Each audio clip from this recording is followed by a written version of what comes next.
హామీలలో కూడా ఇంతకుముందు మా మిత్రులు చెప్పినట్టు 6 గ్యారంటీలను ప్రముఖంగా తీసుకొని ప్రతి ఇంటికి గ్రామాలలో కానీ టౌన్ల వార్డులలో కానీ ప్రతి ఇంటికి ఒక బాండు మాది కాంగ్రెస్ పార్టీ తరఫున ప్రభుత్వం ఏర్పడ్డాక మీకు ఏమి ఇస్తామనేది ఒక బాండు రూపంలో వాళ్ళు ప్రతి ఇంటికి బాండు పట్టుకొని తిరగడం జరిగింది.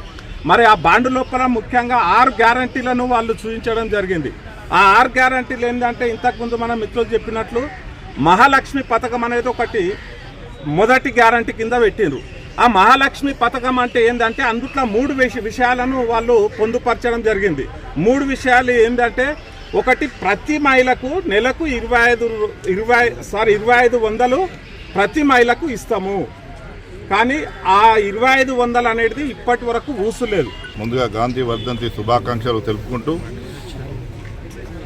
పత్రికా సోదరులకు, ఎలక్ట్రానిక్ మీడియా సోదరులకు అందరికీ కూడా పేరు పేరున నా యొక్క నమస్కారాలు తెలుపుకుంటూ, ముఖ్యంగా ఈరోజు కాంగ్రెస్ గవర్నమెంట్ ఏర్పడి 420 రోజులు అయింది కాబట్టి 420 హామీలు కూడా ఇవ్వడం జరిగింది. అధికారంలోకి రానప్పుడు ఆ రోజు ఉన్నటువంటి పిసిసి అధ్యక్షులు రేవంత్ రెడ్డి గారు 420 హామీలు ఇచ్చారు. ఆ హామీలలో కూడా ఒక్కొక్క హామీ తీసుకుంటే రైతు బంధు 15,000 ఇస్తానని చెప్పి ఈరోజు 12,000 కుదిర్చి ఆ 12,000 కూడా సక్రమంగా ఇవ్వట్లేదు. కాబట్టి మా బీఆర్ఎస్ పార్టీ తరపు నుంచి ఖచ్చితంగా రైతు బంధు అందరికీ ప్రతి ఒక్కరికి ఆంక్షలు లేకుండా ఇవ్వాలని మా యొక్క డిమాండ్. దాంతోపాటు కళ్యాణ లక్ష్మితో పాటు షాదీ ముబారక్తో పాటు తులం బంగారం ఇస్తామని చెప్పారు.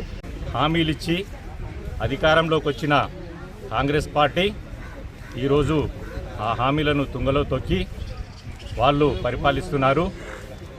ముఖ్యంగా రేవంత్ రెడ్డి గారు ఈరోజు ముఖ్యమంత్రి, కానీ ఆ రోజు ఆయన పిసిసి అధ్యక్షుడున్న హయాంలో ఆయన ఈ 460 హామీల మేనిఫెస్టోను 420 హామీల మేనిఫెస్టోని ఆయన హిందువుల పవిత్ర గ్రంథమైన భగవద్గీత మరియు ముస్లింలకు సంబంధించి పవిత్ర గ్రంథం ఖురాన్